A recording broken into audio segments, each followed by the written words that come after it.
Amado Deus, nós louvamos o Teu nome por esse dia, pelo privilégio que nos concede de estar aqui para meditar e estudar a Tua palavra.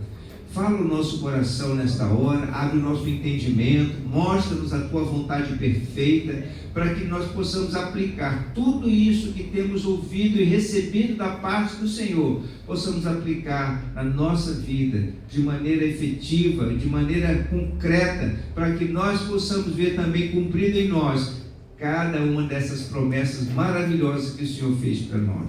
Muito obrigado, Deus, por esse privilégio. Desde já repreendemos toda a ação do inimigo contra as nossas mentes, contra o nosso entendimento. E nós repreendemos toda a ação do diabo sobre o nosso corpo, que nós venhamos nesta hora desfrutar da graça poderosa do Senhor, do ânimo, do vigor, da saúde que vem do Senhor, Pai. Nós oramos agradecidos no nome de Jesus. Amém. Amém. Eu quero convidar você para ler comigo esse trecho aqui de Apocalipse, capítulo 3, verso 20 a 21. Eis que estou à porta e bato. Se alguém ouvir a minha voz e abrir a porta, entrarei e cearei com ele e ele comigo. Ao vencedor darei o direito de sentar-se comigo em meu trono, assim como eu também venci e sentei-me com meu Pai em seu trono. Neste dia, nesta manhã, eu quero falar aqui sobre portas. Abrir portas. Abrir e fechar portas. Irmãos, o mundo espiritual, ele trabalha muito em cima da questão dos princípios e leis que o Senhor estabeleceu. Como nós já comentamos nos nossos estudos anteriores aqui, eu sempre recomendo que você possa rever aqueles assuntos que nós temos tratado sobre esse assunto, sobre esse tema, nos vídeos que estão disponíveis aqui no nosso canal da igreja. E nós, assim, falamos sobre nós temos falado sobre essa questão dos princípios, né? As leis que o Senhor estabeleceu, Ele cumpre com fidelidade. Amém. Porque Ele zela pela sua palavra, Ele honra a sua palavra. E como nós vimos no domingo passado, não é apenas a questão que às vezes nós enfatizamos muito, que Deus vai cumprir com fidelidade todas as bênçãos que Ele prometeu. Deus também cumpre com fidelidade todas as maldições que Ele pronunciou. Então, a gente precisa entender como nós podemos abrir as portas para as bênçãos e fechar as portas para as maldições. Porque se nós não cuidarmos desse abrir e fechar portas, nós vamos, claro, ter os piores frutos, os frutos que não são tão desejáveis assim. E o que você imagina que possa ser a questão de, como pode ser a questão de abrir e fechar portas no mundo espiritual? Como é que a gente faz isso? Como é que a gente abre e fecha portas? Só tem autoridade quem obedece, quem obedecer. Abrir porta é quando você, para coisa ruim, é quando você peca, né? O pecado, ele traz, ele abre essa abrir portas para coisas ruins, como a pastora Miriam está falando, é pecado. A Lúcia falou aqui agora A gente só abre portas quando a gente tem autoridade do céu que Deus concedeu, quando a gente está em obediência. E se a gente não tiver obediência, a nossa autoridade fica comprometida. Então não tem como você, que eu abro porta, eu tenho a chave do inferno e da morte, eu tranco a porta, o inferno e a morte. Jesus falou isso. Tem essa autoridade para nós como corpo, como igreja. Mas se eu não obedeço, eu não tenho autoridade, eu vou ser retalhada, porque eu tenho uma brecha. A Lúcia está trazendo aqui para nós, eu acho muito interessante, muito importante que ela está falando, que a gente só vai ter autoridade, foi um outro princípio que nós abordamos aqui no domingo passado, para abrir ou fechar portas se nós estivermos em obediência. Só que, quero fazer uma observação do que a Lúcia está colocando para nós. Ela está falando aqui sobre abrir portas e fechar portas, pelo que eu entendi, é no que diz respeito às bênçãos. Porque eu posso abrir e fechar portas para maldição, se eu tiver em desobediência. Se eu tiver em desobediência, eu estou abrindo uma larga porta para as moscas. Vocês se lembram da figura das moscas? Os demônios são como moscas. As moscas, não adianta você enxotar as moscas, porque elas voltam enquanto tiver sujeira. É preciso remover a sujeira, remover o pecado, tirar ali aquele negócio que está contaminando você, a sua carne, o seu corpo, e você não vai ver as moscas mais. Você vai expulsar as moscas. A Bíblia fala, resistir ao diabo e ele fugirá de vós. Então eu quero aqui, nessa introdução, dizer o seguinte: nós podemos sim abrir e fechar portas. Deus tem autoridade para abrir e fechar portas diante de nós, portas de oportunidades para a nossa vida, como está escrito lá no livro de Apocalipse. Agora aqui, o texto que acabamos de ler, Jesus fala assim: eis que estou à porta e bato. Aquele que abrir, eu vou entrar e vou cear com ele. Então Jesus está desejoso de fazer parte da nossa vida, mas só vai fazer se você abrir a porta. O diabo também quer fazer parte da sua vida. Nós vimos no primeiro capítulo, vamos dizer assim, desse estudo que estamos realizando sobre libertação e cura, vimos que há o reino da luz e o império das trevas.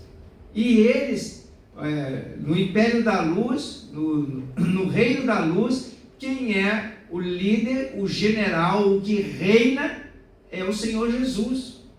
O nosso Deus é o Senhor que é o dono do reino da luz. Agora, o império das trevas. O império das trevas, quem está reinando lá é Satanás e os seus anjos. E nós sabemos que há essa batalha, essa guerra espiritual. E para que o Senhor Jesus, que veio para nos tirar das trevas para a sua maravilhosa luz, ele só faz isso quando a gente abre a porta do nosso coração. E a mesma coisa é em relação ao diabo. Às vezes a gente fica assim pensando, o diabo ele é um intruso, né? E ele entra sem pedir licença. Na verdade, ele não pede licença não. Ele dá a você, ele fica ali rodeando perto de você, procurando uma presa para ele devorar. E se você abrir a porta, ele entra. Ele não quer nem saber se você o convidou ou não. O pecado é um convite para Satanás. A vida promíscua, a vida suja, é uma oportunidade para o diabo agir e de maneira assim escancarada, para que você possa entender que ele pode causar muito dano. A Bíblia fala que o diabo, o ladrão, veio para matar, roubar e destruir. E aqui nós estamos falando da figura de Satanás, da figura do diabo e dos seus anjos.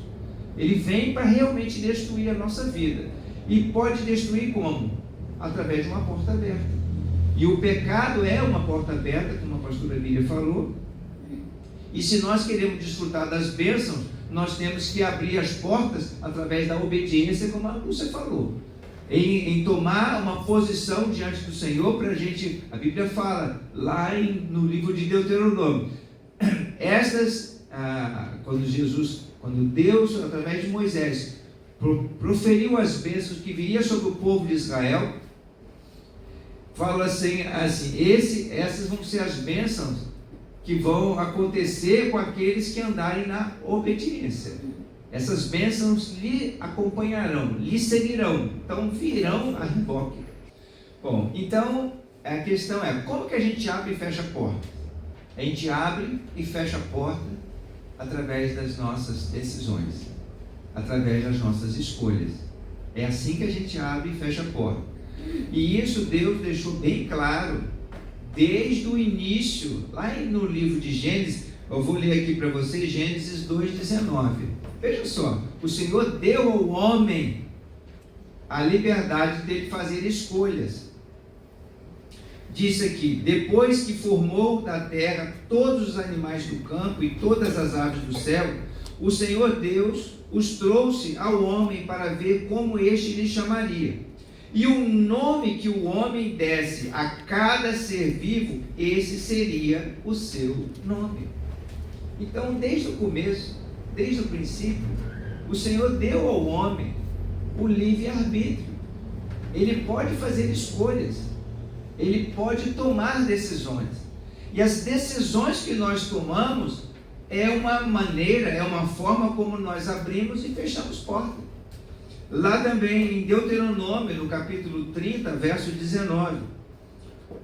Olha que Moisés disse aos filhos de Israel: hoje invoco os céus e a terra como testemunhas contra vocês, de que coloquei diante de vocês a vida e a morte, a bênção e a maldição. Agora escolham a vida para que vocês e os seus filhos vivam. Ou seja, abram as portas, abra a porta para as bênçãos, abram as portas das bênçãos, escolham, tomem uma decisão pela bênção e não pela maldição. Então ele está dizendo aqui: façam as escolhas, mas escolham a vida para que vocês vivam, vocês e seus filhos. Também Josué 24, verso 15. Veja, irmãos, como nós temos a capacidade de fazer escolhas, de tomar decisões. Josué 24, 15 diz assim: se porém não lhes agrada servir ao Senhor, escolham hoje a quem irão servir. Se aos deuses que os seus antepassados serviram além do Eufrates, ou aos deuses dos amorreus, em cuja terra vocês estão vivendo. Mas eu e a minha casa serviremos ao Senhor. Então Josué, já lá na sua velhice, antes dele partir para a eternidade, ele disse isso para os filhos de Israel. Josué introduziu os filhos de Israel na terra da promessa. E ele estava observando que muitos israelitas estavam andando no caminho da desobediência, estavam se apartando do conselho do Senhor. Então Josué falou com eles e disse o seguinte: façam suas escolhas, ou vocês vão servir aos deuses dessas terras aqui que o Senhor expulsou diante de vocês, ou aos deuses dos antepassados de vocês. Mas eu e a minha casa serviremos ao Senhor. Ele tomou essa decisão, fez essa escolha. Então nós somos responsáveis pelas nossas escolhas. É nós que tomamos a decisão. E eu quero aqui agora, já que de acordo com as nossas escolhas nós estaremos abrindo ou fechando portas, eu quero mostrar para vocês aqui, pelo menos aqui, 3 princípios que são princípios de grande valor, que podem abrir portas de bênção ou de maldição. Primeiro princípio aqui é o poder da confissão, a confissão dos nossos lábios. Provérbios 18, verso 21. A morte e a vida estão no poder da língua. O que bem a utiliza come do seu fruto. Como assim utilizar bem a língua? Como assim poder que há de vida e de morte nos nossos lábios? Você sabia que as suas palavras têm poder? Isso é algo, irmão, tremendo no mundo espiritual. A gente fica assim, pensando, né? Lá vem o pastor com essas ideias aí de confissão, e disso e daquilo. Não estou falando nada disso. Força do pensamento positivo, essas coisas todas que os homens aí criaram. mas eles têm assim fazem algum sentido até um determinado ponto, porque não adianta nada você confessar coisas boas na sua vida e você está todo errado, como na semana passada eu estava falando, os filhos do sacerdote, que nos conta lá na história no livro de Atos dos Apóstolos, os filhos do sacerdote foram lá expulsar os demônios em nome de Jesus, a quem Paulo pregava. E eles foram lá repreender os demônios. E o que aconteceu com eles? O nome de Jesus tem poder? O sangue de Jesus tem poder? Tem ou não tem, irmãos? Tem. O sangue de Jesus tem poder. O nome de Jesus tem poder. Mas na boca daquele que está submisso a ele. Olha quantas pessoas eu tenho encontrado pelas ruas, e às vezes eu fico assim pensando, será que essa pessoa aí é servo de Jesus mesmo? A pessoa fala assim, quantos de vocês já ouviram assim, o sangue de Jesus tem poder? Feito como falado por pessoas aí comum do dia. É como se fosse um chavão. O sangue de Jesus tem poder.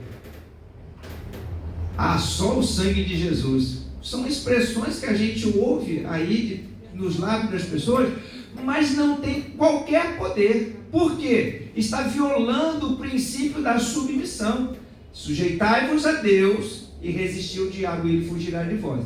Então, o que aconteceu com os filhos do sacerdote? Os filhos do sacerdote levaram uma surra, saíram envergonhados. Os demônios, os endemoniados, botaram eles para correr e deixaram eles nus. Por quê? Porque eles não tinham autoridade. Os demônios ainda falaram, eu conheço Jesus e sei muito bem quem é Paulo, mas vocês, quem são? E botaram eles para correr. Então, há poder nas nossas palavras, poder da vida e da morte. Quando nós lançamos palavras sujas, de maldição, palavras que não vai dar certo, nós estamos atraindo para a nossa vida, para a nossa confissão, aquilo que os nossos lábios estão confessando. Veja também comigo Tiago capítulo 3, versículos 5 a 6. Está escrito assim: semelhantemente, a língua é um pequeno órgão do corpo, mas se vangloria de grandes coisas. Vejam como um grande bosque é incendiado por uma simples fagulha. Assim também, a língua é um fogo, é um mundo de iniquidade. Colocada entre os membros do nosso corpo, contamina a pessoa por inteiro. Incendeia todo o curso da sua vida, sendo ela mesma incendiada pelo inferno. Então, Tiago está aqui trazendo para nós que a nossa língua, assim como o leme dos navios, como o freio na boca dos cavalos, né? Você observa que o cavalo, ele tem as rédeas do cavalo, e dentro lá da boca dele coloca-se uma peçazinha de metal que pressiona a língua dele. E com aquilo dali, você consegue parar o cavalo, você vai levar para um lado, leva para o outro. O leme do navio é um navio, às vezes um navio grande, um navio enorme, mas um pequeno leme direciona ele para ir para um lado e para o outro. Basta a mão do timoneiro lá virar aquela roda lá, aí o lemezinho que fica lá embaixo direciona um pequeno instrumentozinho, faz o navio ir para uma direção para outra. Aí Tiago faz uma boa analogia aqui, dizendo a respeito da nossa língua. A nossa língua pode incendiar todo o nosso corpo. A Bíblia fala lá em Provérbios que a palavra dura suscita a ira, mas a branda afasta o furor. Às vezes uma pessoa está tão assim irada, está tão assim cheia de rancor, de ódio, e você chega com a palavra mansa, com a palavra suave, você tende a reduzir aquele impacto.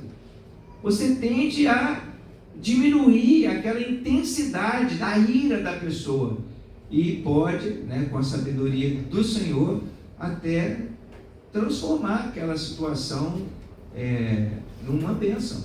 Eu tive muitas experiências na área de atendimento, quando eu trabalhei numa instituição financeira, e eu via ali muitos clientes irritados. E aí, como eu já aprendi o princípio da palavra, né, que a palavra branda afasta o furor, eu chegava lá, às vezes, o cliente chegava lá cheio de ira, de ódio, e falando, mas vocês fizeram isso, fizeram aquilo, não sei o que e tal. Aí eu começava assim, ó, o senhor está com toda razão.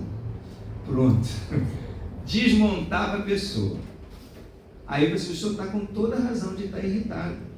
Vamos ver aqui o que está acontecendo. Nós estamos aqui para poder ajudá-lo. Pronto. A pessoa sentava, ficava quieta e começava a dialogar. Então, assim, a forma da abordagem diz muito. Então, quando nós abrimos a nossa boca e começamos a reclamar do dia, poxa, o dia hoje está ruim, as coisas nada funcionam e tal, e aí você está atraindo para você, a Bíblia fala que o diabo anda em derredor, procurando uma presa para ele devorar. O que o diabo quer é só que alguém concorde com ele em alguma coisa. Mas você já está dizendo, o dia está ruim. Aí o diabo vai lá e, vou botar fogo nessa fogueira. Aí vai lá o diabo e começa a fazer um monte de coisa. E o dia fica realmente horrível. O dia fica terrível. O dia está ruim para você? Olha, eu sei que o Senhor está comigo e Deus vai me dar graça para vencer todos os desafios desse dia. Aí você vai sair vitorioso pelo poder que há na confissão da sua palavra, em conformidade com as Escrituras. Se lembra dos espias que entraram na terra da promessa? 10 deles disseram lá tem gigantes, nós não vamos conseguir vencer, nós somos como gafanhotos aos olhos deles e aos nossos próprios olhos. Mas aí Josué e Caleb falaram assim, não, nosso Deus é grande, nós obteremos vitória, Deus é poderoso para nos dar conquista, assim como Deus foi poderoso para tirá-los do cativeiro, da escravidão do Egito, Ele é poderoso para nos fazer introduzir dentro da terra. Então, o que nós confessamos é aquilo que nós vamos criar de vida ou de morte. Aqueles 10 homens que deram testemunho negativo eu não posso dizer que foi um testemunho negativo. Eles contaram o que eles realmente viram, eles deram testemunho do que eles viram. Eles viram lá que a terra mana leite e mel, viram que tinha gigantes, mas a confissão dos lábios deles incitou todo o restante dos filhos de Israel para não acreditarem no Senhor. Vejamos também Tiago no capítulo 5, verso 16. Veja como é importante a confissão. Como que a confissão pode abrir portas para trazer cura, como ela pode trazer bênçãos para a nossa vida. Tiago 5,16. Portanto, confessem os seus pecados uns aos outros e orem uns pelos outros para serem curados. A oração de um justo é poderosa e eficaz. A confissão, veja só, Tiago aqui está trazendo mais elementos para nós vermos como que há poder na nossa confissão. Quando nós confessamos o nosso pecado, nós estamos nos humilhando diante de Deus e reconhecendo o nosso erro. Sabe o que acontece? Tem pessoas que pensam que perdão é algo que Deus nos deu. Está feito, então estou perdoado. Mas para que haja perdão, o que é necessário, meus irmãos? Verdadeiro arrependimento. Porque confessar sem arrepender. Precisa ter o verdadeiro arrependimento. E como que começa um verdadeiro arrependimento? Primeiro confessa, arrepende, depois muda. Metanoia. Arrependei-vos e convertei-vos para que os vossos pecados sejam cancelados. Arrependei-vos e convertei-vos para que os vossos pecados sejam cancelados. Mudar a direção. Primeiro passo para o arrependimento é reconhecer o erro. E quando você confessa, você está reconhecendo o erro. Os irmãos estão percebendo? Como é que você vai se arrepender de algo que você não reconhece? Não consegue perdoar, não consegue se arrepender e, portanto, não consegue ser perdoado. Primeira coisa que precisa acontecer é o reconhecimento do pecado. O Anderson está aqui participando conosco nessa manhã, no culto, tomou uma decisão para Jesus e ele fez uma oração de entrega para Jesus. E na oração de entrega, o que Anderson fez? Pai, eu reconheço que eu pequei contra ti, mas eu reconheço também que o Senhor agora me perdoa de todos os meus pecados. Sem haver o reconhecimento do pecado, não há arrependimento. Se não há arrependimento, não há perdão. Não há mudança. Não há mudança. Então a primeira coisa, amados, é nós confessarmos o nosso pecado. Confessa uns aos outros, confessa a Deus, mas é preciso abrir a boca e confessar, porque isso é um ato de reconhecimento. Quando aqueles malfeitores estavam ao lado de Jesus, veja como isso é poderoso, irmãos. O homem que estava de um lado de Jesus jogava desafios para Jesus, maldições sobre Jesus. Se você é o Filho de Deus, desce dessa cruz, salva-te a ti e a nós também. Mas o outro falou assim: cara, você não teme a Deus? Nós estamos aqui porque os nossos feitos merecem. Primeiro ponto. Já reconheceu que ele estava ali sendo condenado porque era erro deles. Aí ele se volta para Jesus e diz: Senhor, lembra-te de mim quando entrares no teu reino. Então, o que Jesus disse? Hoje mesmo estarás comigo no paraíso. Então o Senhor está ali naquele momento. Aquele homem alcançou a misericórdia do Senhor porque primeiro ele confessou. E a confissão expressa sim, é o primeiro passo para o arrependimento. E quando ele reconhece o seu erro, se não houvesse reconhecimento, como o outro lá, nem se preocupou com isso, só estava querendo sair livre. Tem pessoas que fazem o seguinte, até ontem eu estava comentando isso com os irmãos lá no pequeno grupo. Vamos imaginar que o marido ou a esposa trai o cônjuge. E aí vem as consequências, começa a ter problemas. A irmã Lúcia Zani trouxe aqui aulas sobre essa questão, sobre a questão conjugal e tudo, os problemas que advêm da traição e vários problemas. Aí o cônjuge, que é o traidor, percebe o problema que aconteceu na sua casa, o problema, a maldição que ele atraiu para a sua família. E aí ele querendo se safar dessas consequências, ele chega lá por exemplo, para o cônjuge, e fala assim: me perdoa, eu fiz coisa errada e tal. Ou então ele tenta encobrir, mas ele, na verdade, ele não confessa, ele não declara realmente o seu pecado, e ele não continua naquela vida promíscua e com um caso ainda, ao invés de realmente tomar a posição de mudar a chave, mudar de direção, fazer a escolha correta. E aí continua os pecados, continua trazendo consequências. Então todo mundo pode enganar um ao outro, mas não engana Deus. Então, se não houver mudança, não há arrependimento. O primeiro passo para o arrependimento é a confissão, é o reconhecimento. Eu reconheço que eu errei, eu reconheço que eu falhei.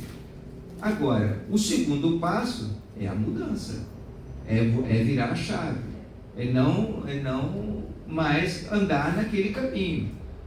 Tem um texto, pastora, de Provérbios 28, que acho que é muito assim, apropriado, que fala: o que encobre as suas transgressões jamais prosperará, mas o que as confessa e deixa alcançará misericórdia. Muito boa, pastor Emílio. Eu quero ainda ler com você, olha só o valor da confissão, a declaração dos nossos lábios. Romanos 10, versículo 9. Está escrito assim: se você confessar com a sua boca que Jesus é o Senhor e crer em seu coração que Deus o ressuscitou dentre os mortos, serás salvo. Tem um bocado de crente 007. É aquele crente oculto que não confessa, não dá o testemunho de Cristo diante dos homens. Sabe o que está escrito na palavra? Jesus falou assim: aquele que me confessar diante dos homens, eu também o confessarei diante do meu Pai. O que o Senhor está dizendo? O que a palavra de Deus está dizendo para nós? Que é fundamental, é importante nós criarmos vida através da nossa confissão. Por isso, às vezes nós fazemos aqui um apelo para as vidas que querem assumir, confirmar uma posição diante de Cristo, e nós pedimos para que se manifeste, que venha diante da igreja, para que a gente ore, para que a gente conduza ao arrependimento. Por quê? Essa confissão, ela é importante. Confessar que Jesus Cristo é o Senhor, lá no seu ambiente de trabalho, lá onde você mora, na escola onde você estuda. As pessoas estão lá falando com você, e aí você é um crente secreto, não aparece para ninguém. Você ouve aquelas abobrinhas, você ouve aqueles besteróis, você ouve também muita coisa que difama o nome do Senhor, envergonha a igreja, e você fica todo caladinho, quietinho, não se manifesta. Faz que nem Pedro, quando Jesus foi preso, aí ele começou a seguir Jesus de longe, porque ele estava com medo de também ser preso e capturado pelos homens. Aí ele ficou vendo o que ia acontecer com Jesus. Aí chegou lá numa rodinha, estava todo mundo se aquecendo, e alguém lá falou assim: você é um deles, né? Não, eu não sou não. Ele está confessando ou não Jesus? Ele está negando Jesus, não está confessando. Então confessar é ser servo de Deus. E Mateus 18, verso 18, diz assim: digo-lhes a verdade, tudo que vocês ligarem na terra terá sido ligado no céu, e tudo que vocês desligarem na terra terá sido desligado no céu. Então aqui, vai aí essa dica. A sua confissão, a sua declaração, através da oração, é como um interruptor. O que você ligar aqui na terra vai ser ligado no céu. O que você desligar aqui vai ser desligado no céu. Então, quando você ora ao Senhor e declara e confessa e busca a graça do Senhor, foi questionado Jesus quando ele falou assim: os teus pecados estão perdoados. Quem é o Senhor para ter autoridade para perdoar pecado? Então Jesus, quando diz isso, né, os teus pecados estão perdoados, ele está ligando lá no céu o perdão, a remissão do pecado daquela vida. Quando nós falamos, chega alguém perto da gente e nos diz assim: me perdoa, porque eu fiz isso. Aí assim: eu te perdoo, meu irmão. Você está liberando perdão, você está confessando, você está declarando vida sobre essa pessoa. Então, a confissão dos nossos lábios é um princípio muito poderoso, que, como diz lá em Provérbios, a língua tem poder sobre a vida e sobre a morte. E os que gostam de usá-la comerão do seu fruto, ou seja, vai gozar daquilo que os seus lábios estão produzindo. Se está produzindo vida, vai desfrutar de vida. Se está produzindo morte, vai desfrutar de morte. Então, depende do que seus lábios estão produzindo. A outra coisa que eu quero falar sobre, que é um princípio também, a porta do pecado, ela é fechada pelo homem. A porta do pecado, ela é fechada pelo homem. Vejamos o que diz lá em Gênesis, no capítulo 4, versos 6 a 7. O Senhor disse a Caim: por que você está furioso? Por que se transformou o seu rosto? Se você fizer o bem, não será aceito? Mas se não fizer, saiba que o pecado ameaça a porta, e ele deseja conquistá-lo, mas você deve dominá-lo.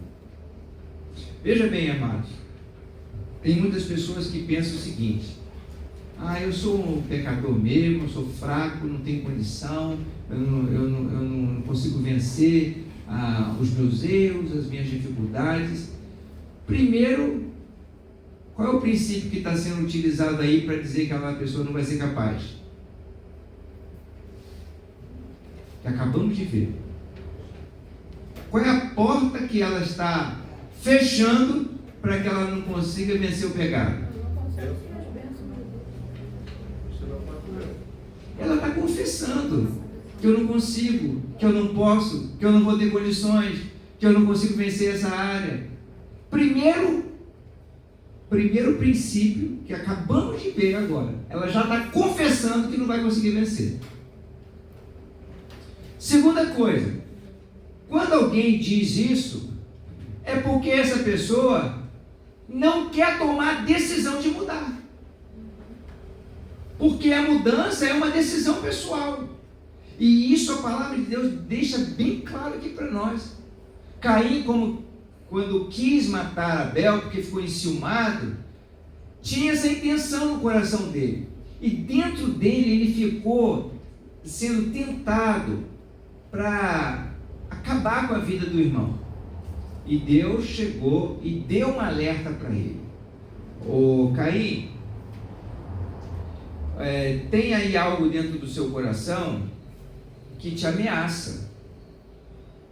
Algo que está batendo aí a porta para você abrir. Cumpre você dominar. Vou pegar um exemplo aqui, né? Por exemplo, na comunidade onde tem acontecido muitas invasões, tiroteios, etc. e tal. O que você faz quando começa a ter tiroteio no meio da comunidade? Você protege, você entra para dentro de casa, fecha a porta, fecha a grade, fecha tudo para poder se preservar. E aí o que acontece? Se a gente não fechar a porta, o mal vai entrar. Você vai sofrer o dano, vai dar problema, vai dar ruim, como se fala aí, né, no popular, na gíria popular. Então é preciso fechar a porta. Então a pessoa está lá sendo tentada a fazer alguma coisa. Se ela não fechar a porta, se ela der vazão, abrir a porta para então fazer o que ela está querendo fazer de errado, ela não está exercendo o domínio que o Senhor dá a condição de fazer. Mas espera aí, pastor, não é assim tão simples. Vou ler lá com você Gálatas 5:1. Vou chegar lá. Gálatas 5:1. Foi para a liberdade que Cristo nos libertou. Portanto, permaneçam firmes e não se deixem submeter novamente a um jugo de escravidão. Não se deixe submeter novamente a um jugo de escravidão. Será impressão minha ou é aqui uma atitude que depende de nós?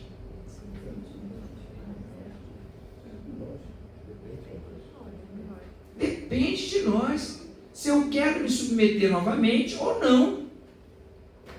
tem pessoas que pensam que é o seguinte: Jesus veio para nos libertar do pecado, e se Cristo nos libertar, verdadeiramente somos livres.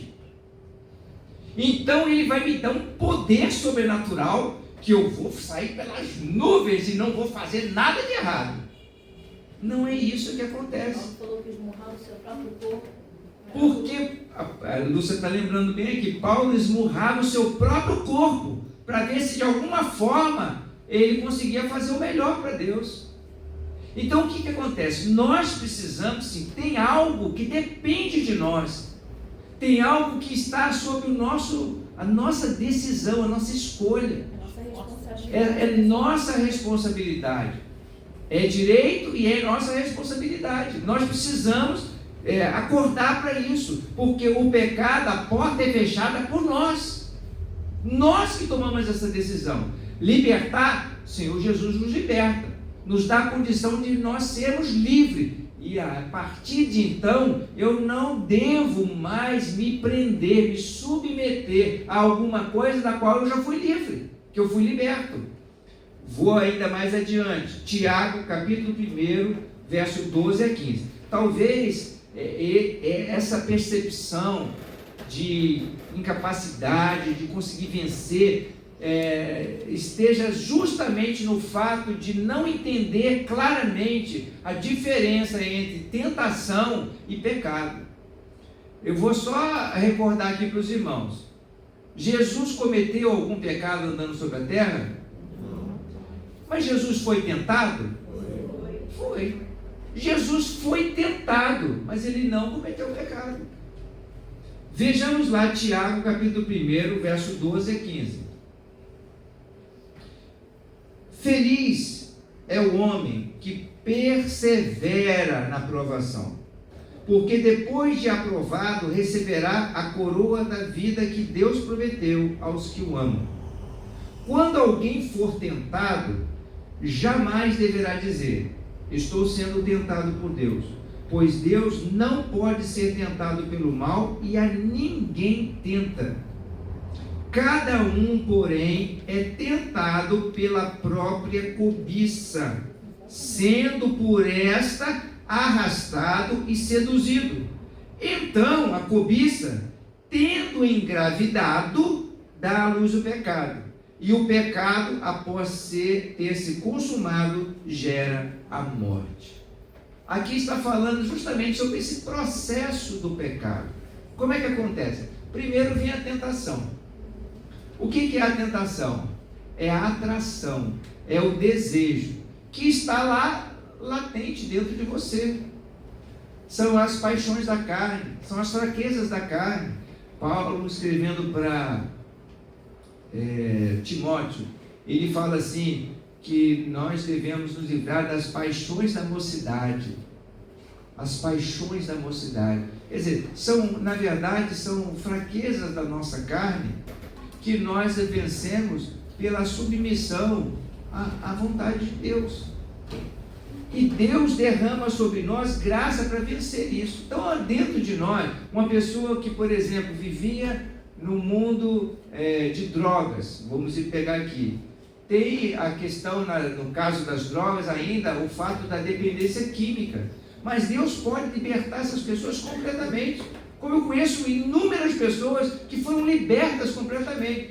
E se Cristo nos libertou, a pessoa foi liberta das drogas. Aí o que acontece? Ela foi liberta das drogas, mas não quer dizer que ela nunca vai ser tentada a usar droga novamente.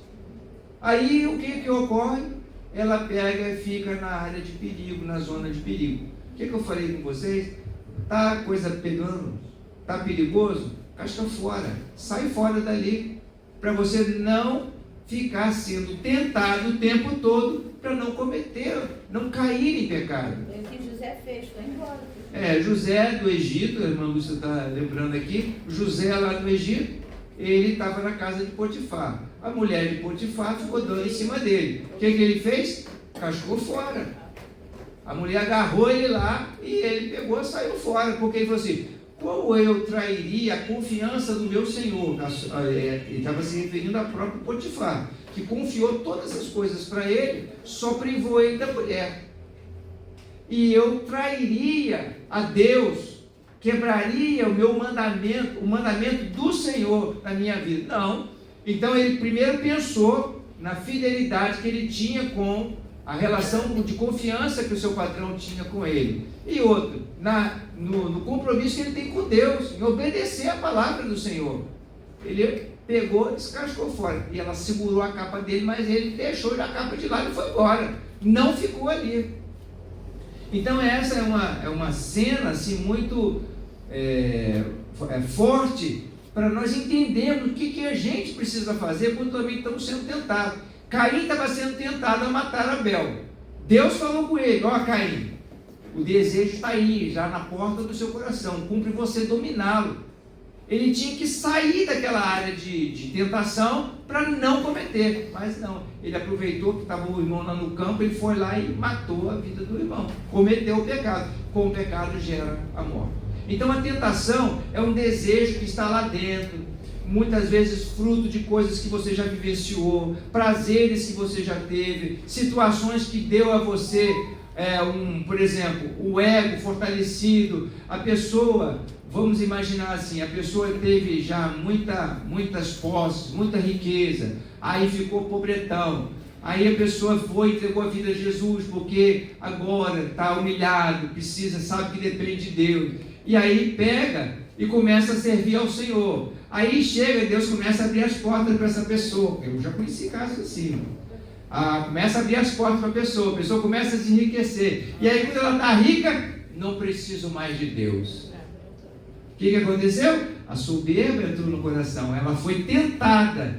E a Bíblia fala que o amor ao dinheiro é a raiz de todos os males. E essa pessoa se deixou levar pela soberba, o status social e pronto. Ou ao contrário, a pessoa é pobretão, aí não tem nada na vida, e aí tem a experiência, conhece Jesus, a pessoa começa a prosperar, e ela tem um desejo de ter coisas na vida, e aquela coisa que tinha no coração dela, porque ela não tinha nada, ela quer ter além do que ela pode. Então ela começa a ganância, eu quero mais, e aí entra em muitas coisas e acaba perdendo tudo. Então entra em coisas ilícitas, né? Entra até em coisas ilícitas para poder conquistar aquilo. Então a tentação é algo que é um desejo lá dentro de você, mas o desejo não é o pecado. O pecado é você quebrar o mandamento, é transgredir a vontade do Senhor, é você sair deliberadamente da vontade de Deus para fazer a sua vontade, é você não se submeter ao senhorio de Jesus. Então a gente precisa estar prestando atenção nessas coisas que às vezes vêm na nossa vida, que é uma tentação, que a gente sabe que vai desagradar a Deus, vem aquela consciência, o Espírito Santo nos alerta, nos mostra, e quando a gente recebe esse alerta, a gente tem que seguir o conselho do Espírito.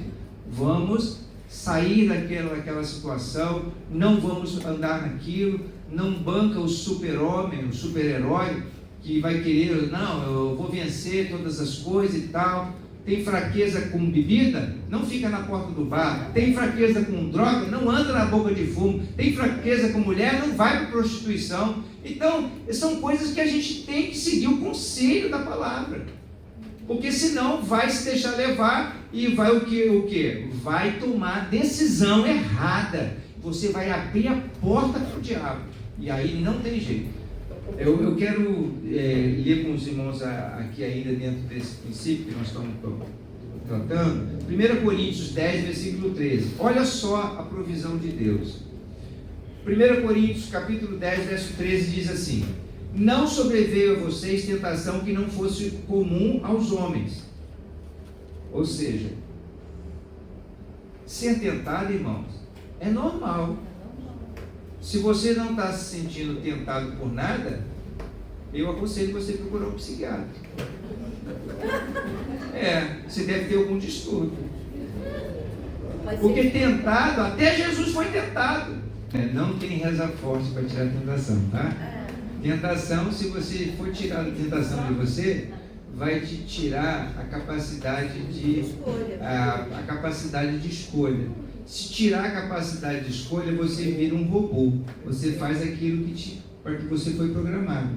E se você tem a capacidade de escolher, você tem a oportunidade de fechar a porta e de abrir a porta. Se você perder essa capacidade, eu volto a dizer, recomendo você consultar um psiquiatra. Você deve ter algum distúrbio. Então, não sobreveio a vocês tentação que não fosse comum aos homens. E Deus é fiel. Ele não permitirá que vocês sejam tentados além do que podem suportar. Mas, quando forem tentados, Ele lhes providenciará um escape para que o possam suportar. Então, irmãos, sempre Deus nos dá uma janela de saída, uma porta de saída, para que você possa obedecer, para que você possa permanecer e perseverar no Senhor. E eu quero, agora, chegando já ao final, abordar esse último ponto aqui, é o princípio do poder da unidade e da concordância. A unidade e a concordância. Nós vimos lá em Mateus 18, no verso 18, nós lemos ainda há pouco, só recordando aqui o texto que nós lemos, estava ali escrito: digo-lhes a verdade, tudo que vocês ligarem na terra será ligado no céu, e tudo que vocês desligarem na terra será desligado no céu. Aí, na continuidade desse versículo, verso 19, diz assim: também lhes digo que se 2 de vocês concordarem na terra em qualquer assunto sobre o qual pedirem, isso lhes será feito por meu Pai que está no céu. Aqui, irmãos, agora é o princípio da concordância, da unidade. Lá no Evangelho de João, no capítulo 17, Jesus orou pelos seus discípulos. E nessa oração, diz aqui no verso 20 e 21, minha oração não é apenas por eles, rogo também por aqueles que crerão em mim, por meio da mensagem deles, para que todos sejam um.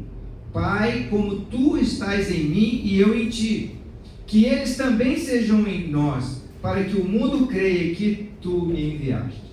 Então aqui, a palavra de Deus, Jesus está orando pelos seus discípulos e orando também por mim, por você, amém, por todos aqueles que haviam de crer. Pai, eu oro para que eles sejam um. Lá em Mateus,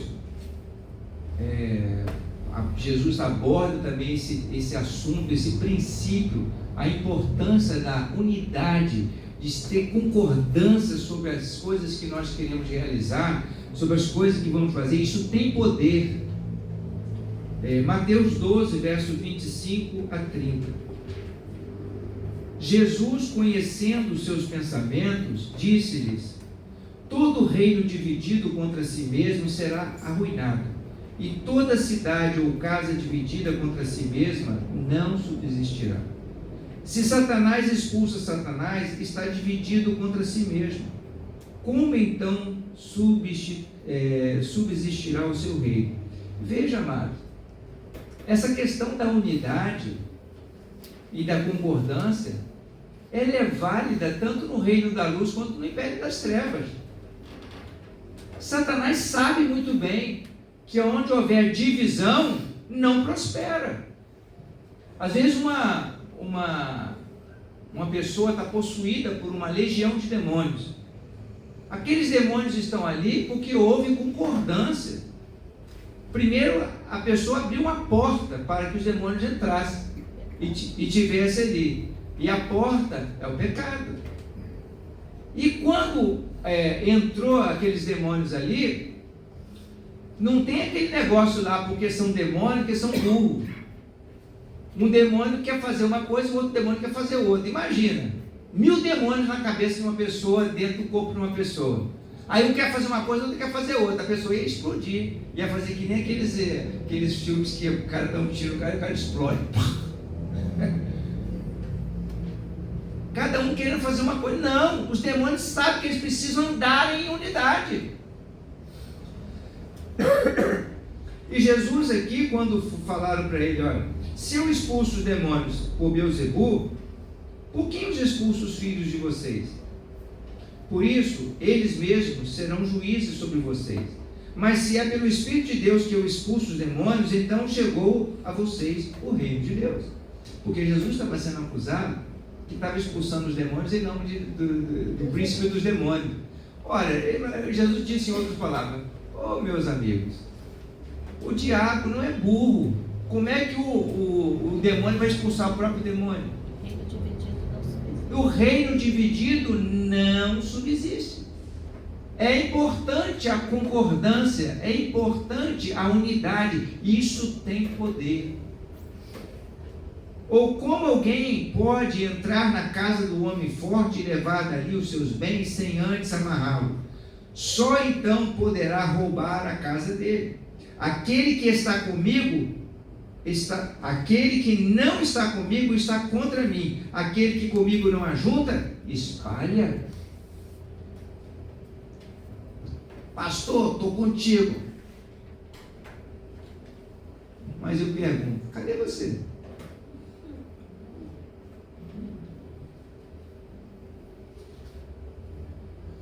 Isso não é indireto, irmãos. Isso é direta já. Está aqui. Quem comigo não ajunta, espalha. Se não está trabalhando comigo, está prejudicando a obra. Quem não está trabalhando com Jesus, está sendo inimigo de Jesus. Eu estou falando aqui no âmbito geral agora da igreja, da igreja de Jesus, da obra de Deus. Tem pessoas que eu não gosto de me envolver, não gosto de trabalhar, não gosto de trabalhar, que eu falo assim, não gosto de me envolver com essas questões do evangelho e tal. Quem comigo não ajunta, espalha. Veja como que é valoroso o princípio da unidade. Concluindo, irmãos, Efésios 4, versos 3 a 6. Façam todo o esforço para conservar a unidade do Espírito pelo vínculo da paz. Há um só corpo e um só Espírito, assim como a esperança para o qual vocês foram chamados é uma só. Há um só Senhor, há uma só fé, há um só batismo. Um só Deus e Pai de todos, que é sobre todos, por meio de todos e em todos. Deve haver, irmão, da nossa parte, um esforço para a unidade.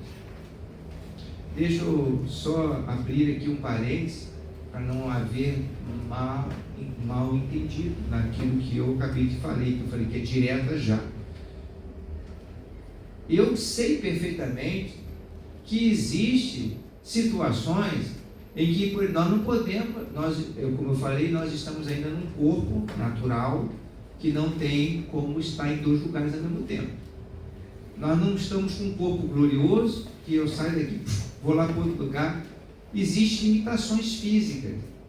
Então há situações em que às vezes a gente não pode estar junto, não é porque a gente não queira, mas é porque não tem condição, às vezes fisicamente, às vezes não tem condição por conta de uma circunstância específica. Então eu entendo isso perfeitamente. O que eu muitas vezes vejo com clareza constantemente pessoas dizendo, nós estamos juntos para cooperar e tal, mas nunca vemos a cooperação das pessoas.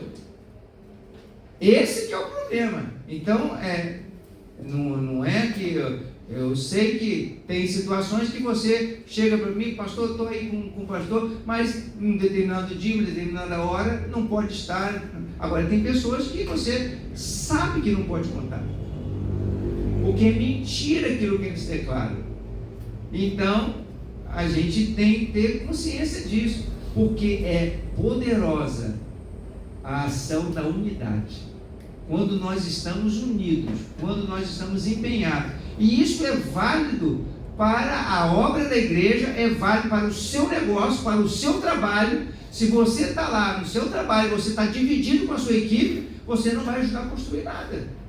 Se lá na escola você não está empenhado, envolvido nos seus estudos, você vai sair de lá do mesmo jeito que você entrou. Então, tudo a gente tem que mover em o quê? Um espírito de unidade, buscando o entendimento da parte do Senhor. Porque é isso que o Senhor deseja fazer na nossa vida, que nós sejamos um, assim como Ele, o Deus, Pai, Filho e Espírito Santo. Eles agem em perfeita harmonia, agem em unidade. Então, amados, eu creio que Jesus bate a porta do nosso coração. Então, o que é que abre portas e fecha portas? É o quê? As nossas decisões. Quando a gente toma decisão, a gente abre uma porta ou fecha uma porta. Mas eu não decidi nada. Isso é uma decisão. Você não decidir é uma decisão. Eu não ajunto. Então você está espalhando. Então não há como não decidir. Você, ao tomar uma decisão de um lado ou do outro, você abre e você fecha a porta. Se você toma a decisão em andar em obediência, você abre a porta das bênçãos. Se você toma a decisão em desobediência, você abre a porta das...